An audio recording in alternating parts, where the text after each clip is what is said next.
Hi everyone, I'm Karen Sydney and welcome to today's interview in our Woman Who Creates series. My purpose behind these interviews is to inspire women to go out and create the life they want for themselves and to show them that there are infinite possibilities and opportunities in our world. Today's guest is Claire Besley, so welcome Claire. It is such a privilege Thank you. to have you here. Claire is the CEO and founder of Inspirited Solutions and Self-Directed Healing and is from Melbourne, Australia. Inspirited was founded by Claire in 2011 when she decided to leave her successful career in the corporate world to create a business that would help others become the best versions of themselves, quickly and easily. Claire grew up with a very grounded and deeply spiritual view of life, and she recognised what effect the power of self-doubt and heavy emotions had on the body and the mind. Her clients were constantly dealing with high levels of stress, anxiety, depression, and performance pressures. So it has become her life's purpose to help her clients to lead a meaningful and happy life. Claire has identified a unique process that achieves change quickly. Inspirited is revolutionising the way we realise our potential and dramatically increases the speed with which this can occur through self-directed healing. Claire applies the self-directed healing methodology into every aspect of her personal and professional life. She lives and leads from the heart. So thank you, Claire, for coming to share your story with us. You now have 30 practitioners all over Australia. So how did you get the confidence to create this groundbreaking program and the belief in yourself that you could successfully deliver it? That's a great question. Thank you. And thank you for having me. The confidence was something that I think I always had as an individual. I always believed that I was confident and thought that I'd be able to change the world. But I had to go through a process of failing first and failing dismally before I actually gained true confidence. So I think that, and that's what a lot of entrepreneurs and people that are stepping into business have to go through. I remember at one point in my career, I'd really failed. I'd sold my house to start my business and I'd lost most of the money, which is significant back in that time. And it was a really scary time and it was really confronting. And I was going through a process of what am I doing? What was I even thinking? What am I doing to myself? I'm going to end up with nothing. And I really hit rock bottom. So for me, I had the confidence to do it, but it wasn't the deep self-confidence and self-awareness that I needed to actually succeed. So I remember speaking to a coach at that time, and he sat me down and I said, I need help. Like, I'm going to give up. I can't do this anymore, you know? And he had some amazing life-changing advice for me. He said to me, Claire, there is no successful entrepreneur in the world that hasn't failed at least 3 or 4 times.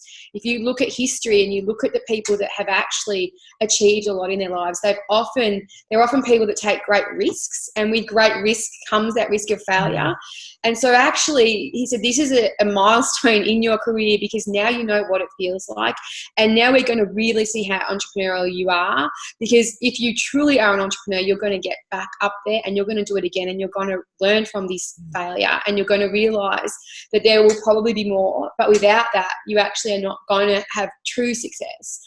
So I know that's probably not exactly the answer you're looking for, but that was what really changed for me, because I was at my lowest point, and it was from there that I thought, okay, actually all those people that have made it have been where I am right now.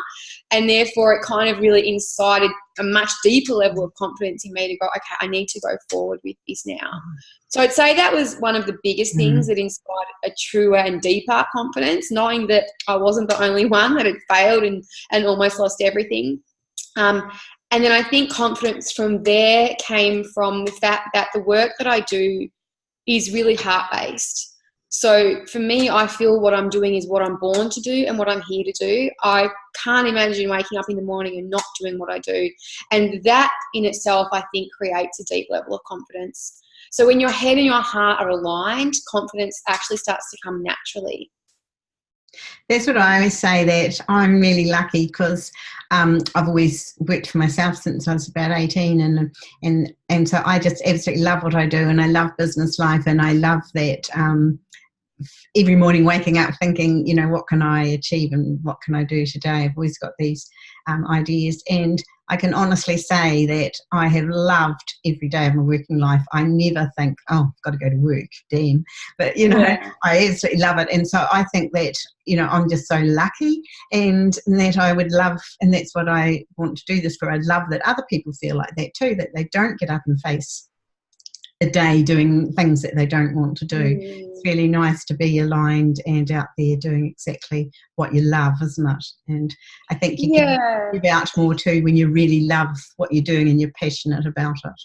I think so. And look, to be honest, the thing that made me make the move from the corporate world into selling my house and starting my business in 2011 was probably exhaustion from doing something I didn't like. I think it was just, I actually got to the point where I physically, emotionally, and mentally just couldn't live that way anymore, and I had to try it. And I guess for everyone else watching, don't wait till you get to that point. Do it when it feels right, and trust yourself, because I mean, I've never looked back. So that's why I think it's really important, and this is why I want to tell other people's stories, because I think that's really important to learn from people that have done it, or read some books of people you admire, and you search out those people that are doing what you'd like to do and see how they, because it is scary and you've got to be brave, but if you want to have more for your life, you just have to be able to push out there and do it, because I think that's really sad if you're not enjoying your life. So it works a big part of it, isn't it? So if you're getting up each day feeling you don't want to go, and then you're coming home exhausted and you haven't enjoyed it, you know, what is the point? You know, you've got to be doing what you want to do in life. So that's what I think is really important, and I want to show women that, yes, you can go out there and do it. You just got to start and do something. Yeah. Look, the other thing that I think really helped me was that I knew that every day I wasn't out there doing it, people weren't being helped. And so instead of making it about yourself, think about, if you don't go and do this thing you want to do, you know, how many people are going to miss out? And I almost felt like I have something that I know is going to be useful and helpful, and every minute I don't do it, people are kind of missing out. And I think that's a really different way of looking at it that I think can help people be motivated as well. Yeah, well, you say that Inspirited clients have experienced over 75% improvement in their sense of direction, finance, and sense of purpose. So, you know, that's massive results, and it would be so life-changing for your clients. So this would be very rewarding for you to see. Oh, it's extremely rewarding. And interestingly, I don't really talk to them about their purpose. So those numbers come from measuring. So at the beginning of a session, I'll ask them, what's your sense of purpose in life out of 10 at the moment? And it's like usually a 2 or a 3, unless there's someone already doing what they love. And often by the end, it's moved up to a 6 or a 7. And the reason for that is actually because what I do is what we do at Inspirited is we help them to remove the blocks and the limitations out of the body. So we hold our fear and our anxiety in our bodies. So you know, if you get anxiety, it might be like butterflies in the stomach, you know, and every emotion actually sits in our bodies, and if it's left there for too long, it can create a lot of negative effects, and often physical, and sometimes illness can end up being a long-term effect, or panic attacks, etc. And so often, you know, we walk around life and society carrying all of these emotions from the past that we haven't expressed because we don't feel we can. Society doesn't really encourage it.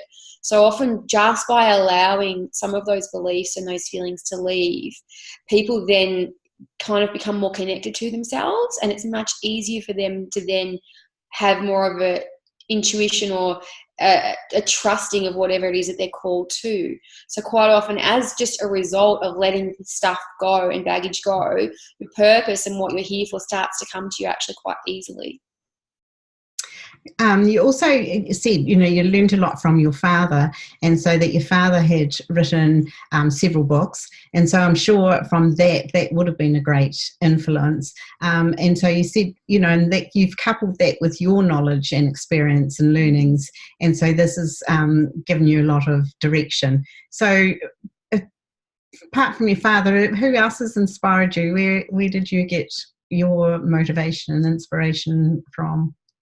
Yeah, that's a good question. I definitely watched a lot of Oprah when I was young. I'm 43 now, but I think just watching people, I spent a lot of time watching TV as a kid while I was studying. So just seeing that there were people out there that could make a difference, and females as well. Because obviously we see men do it a lot, but I think now is the time where women are really starting to make a big difference. So definitely for me, it was actually seeing women going out and making a change, and it makes you think, well, if they do that, so can I. And I think I was someone that always had that mentality. Whenever I'd see someone that was either earning more than me or in a job that was more successful than me, I'd always think, well, you know, they were often women. If they can do it, I can do it. And so I think that was something that I found really inspiring, to be honest, was seeing them out there actually doing it. Yes, I think that is great. You see these real people and they're actually doing, you know, what you want to do. And you do think like that, well, yeah, well, if they can do it, well, why can't it is possible. They're doing it. So, yeah, I can do this.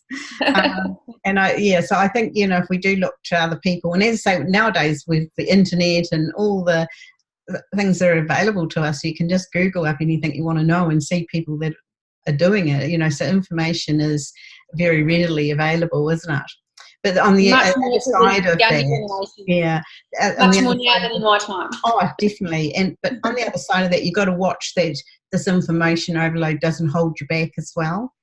Because I think some people just keep searching and searching and searching, and then they get confused and they've got so much different information.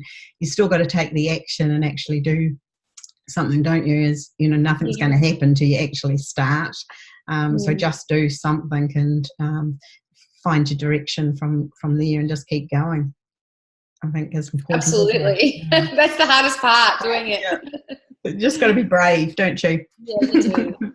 So you're teaching people to help themselves. You say that it's very important to give the power back to the individual. So, you know, that then we don't have to rely on other people. And so how do you go about doing that you teach them to be able to help themselves? Yeah, well, it's a good question. So look, when I was developing this process called self-directed healing, I went and saw a lot of different practitioners and saw what they were doing. I also grew up in a consulting environment, and in those consulting environments, we'd go into organizations and we'd help them change.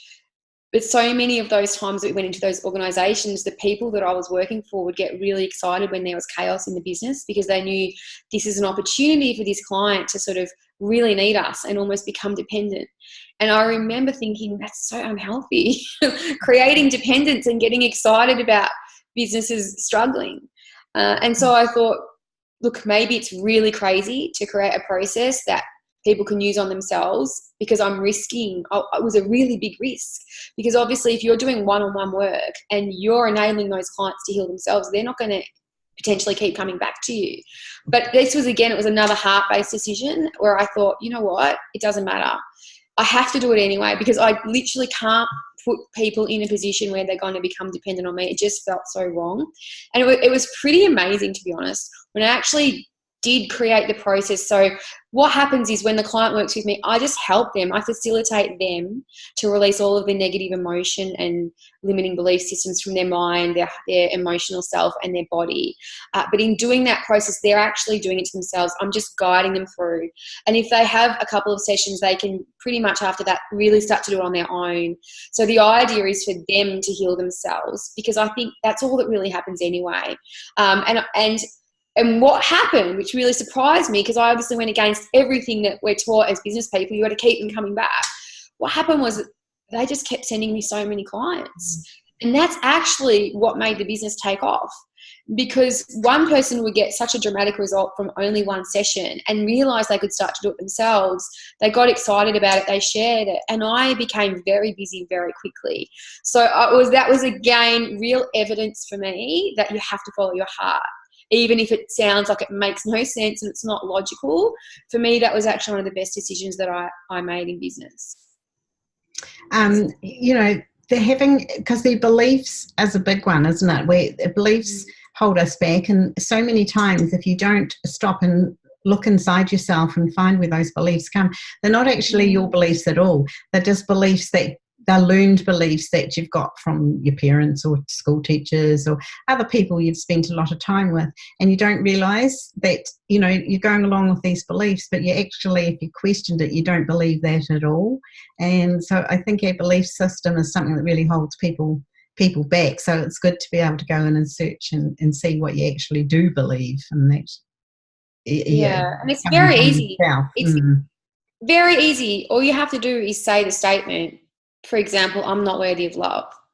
And if you feel a charge or a response anywhere in your body, if you feel emotional when you say it at all, if you have any response, that means that that belief is sitting somewhere inside you and it needs to be cleared.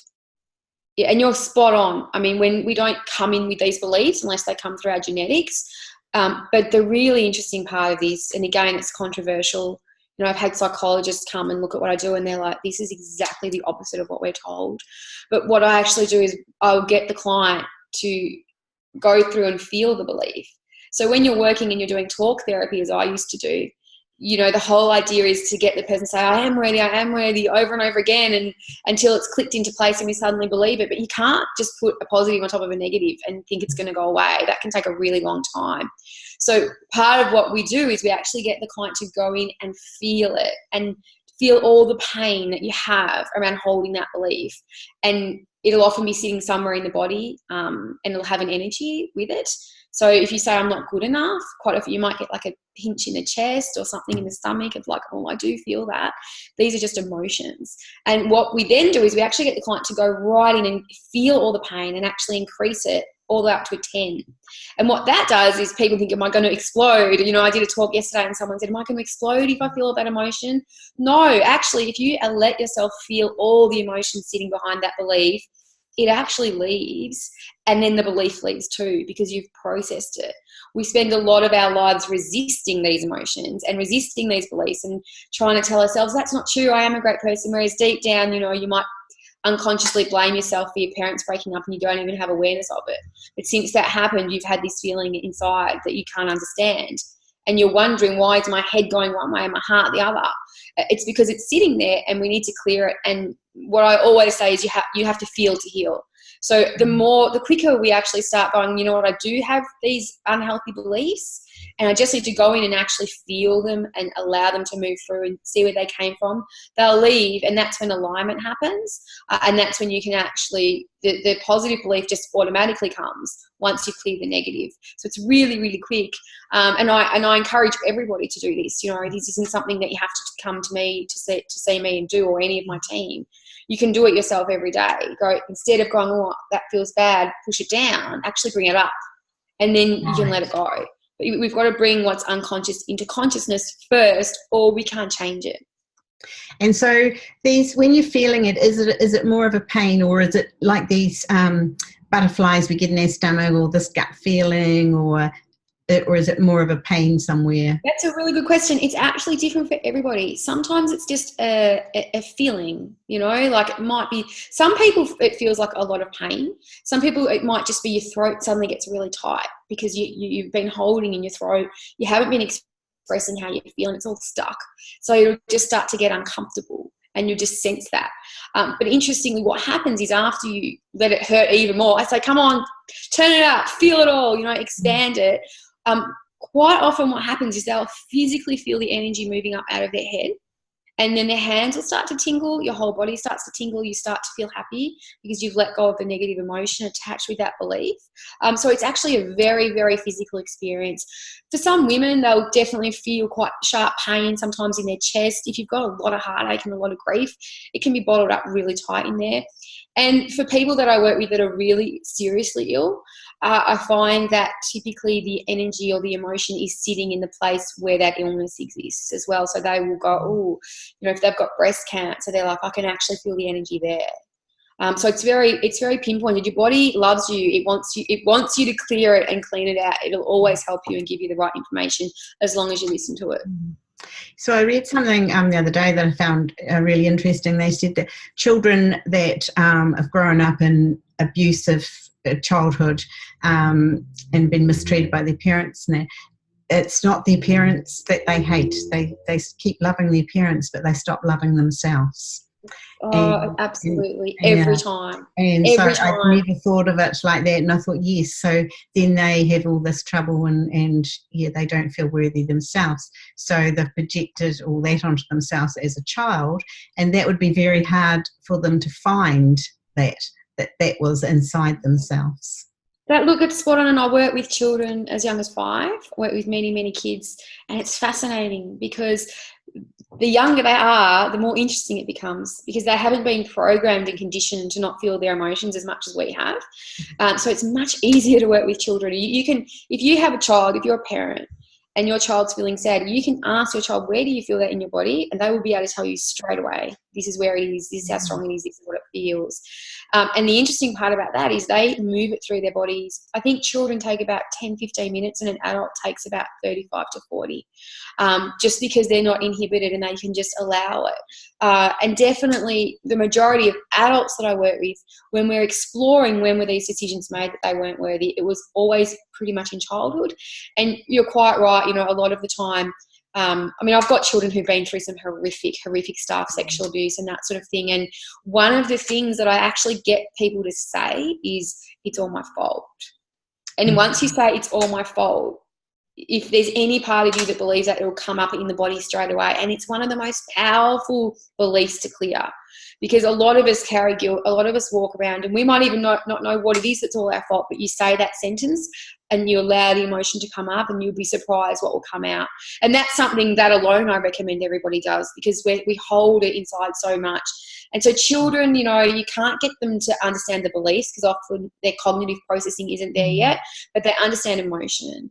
So if you get a child to say, I'm angry or I'm sad, they'll be able to tell you where that sits. And then you'll be able to clear it, and much more easily, because it hasn't been sitting there for 20, 30, 50 years as it has with most of us adults.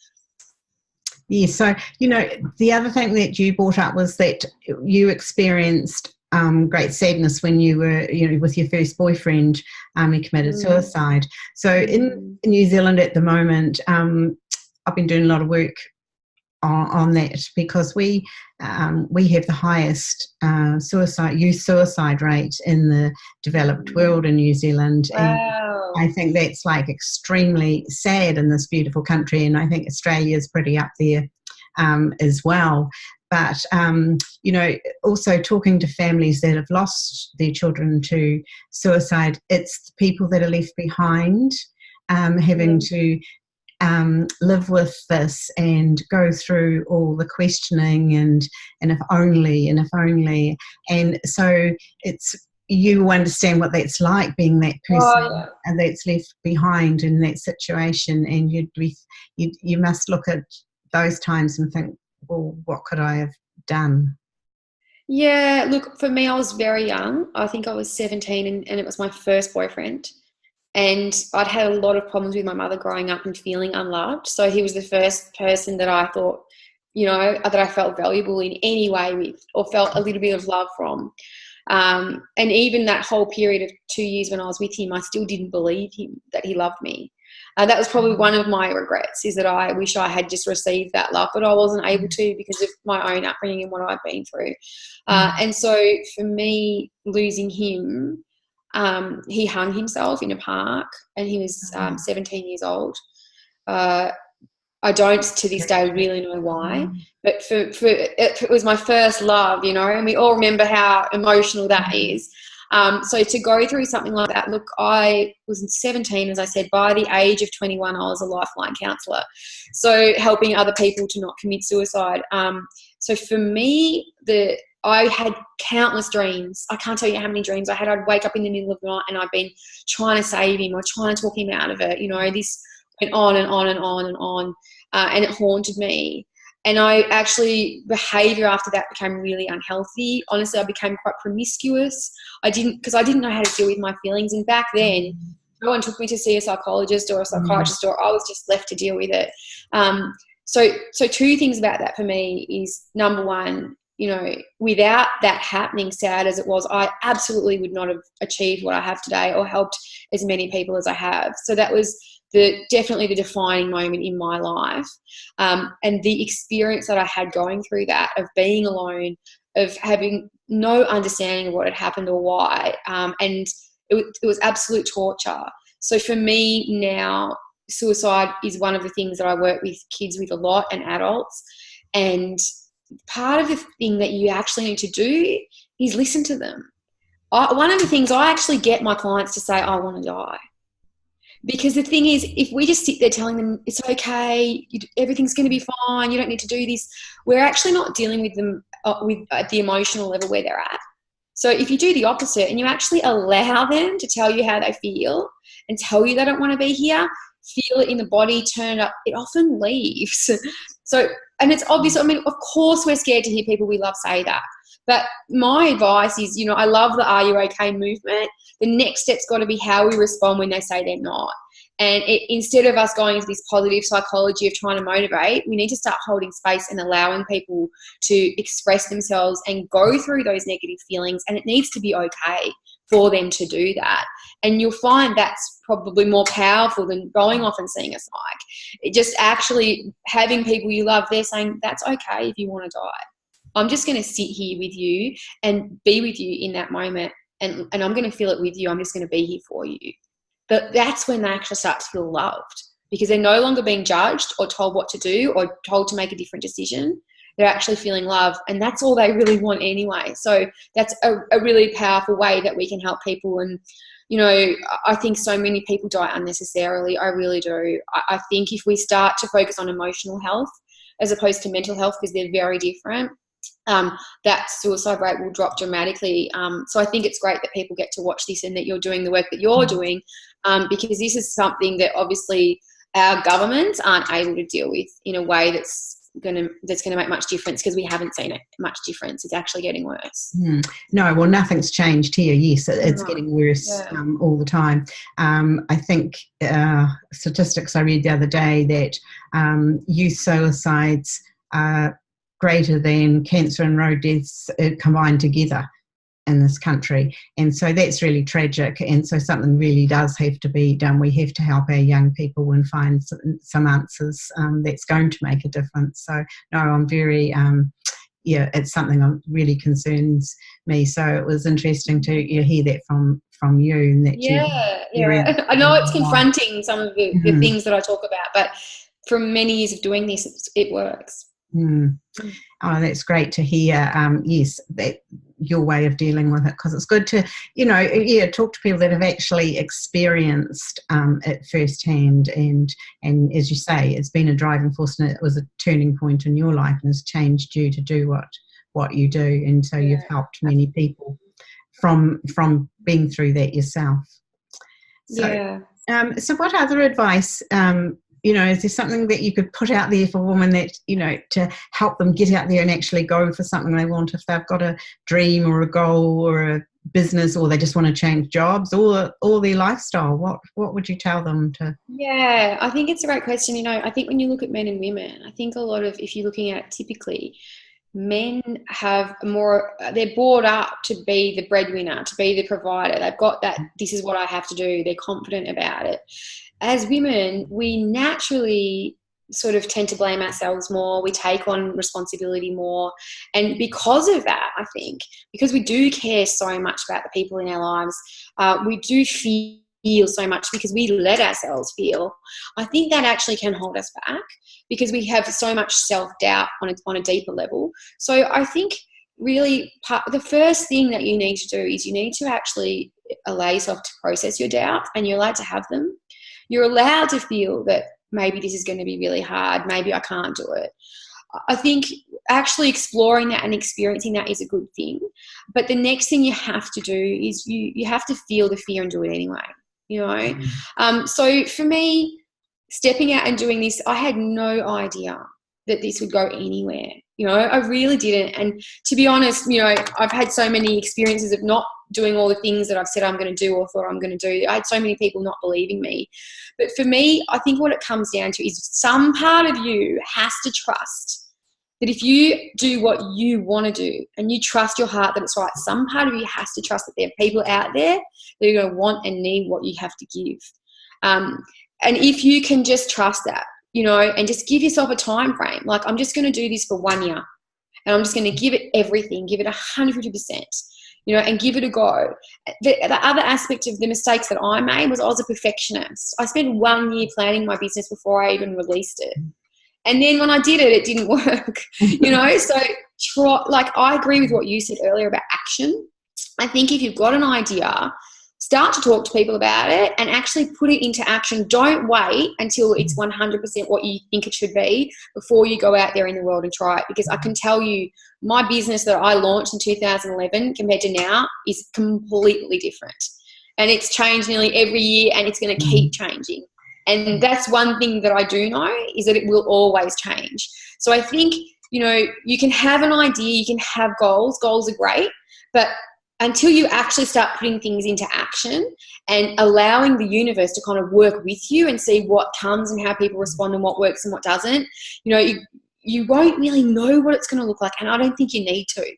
I don't think having a perfect vision is necessary. I think what's necessary is trusting the knowingness in you, trusting what you're called to, where your intuition takes you and where your heart takes you. You follow that, then you're going to have a much greater chance of getting where you want to go. The people that have it all planned out, I don't know. I've not really seen that ever work. I think most of the stories you hear, they fell into it or they stumbled across it or something happened.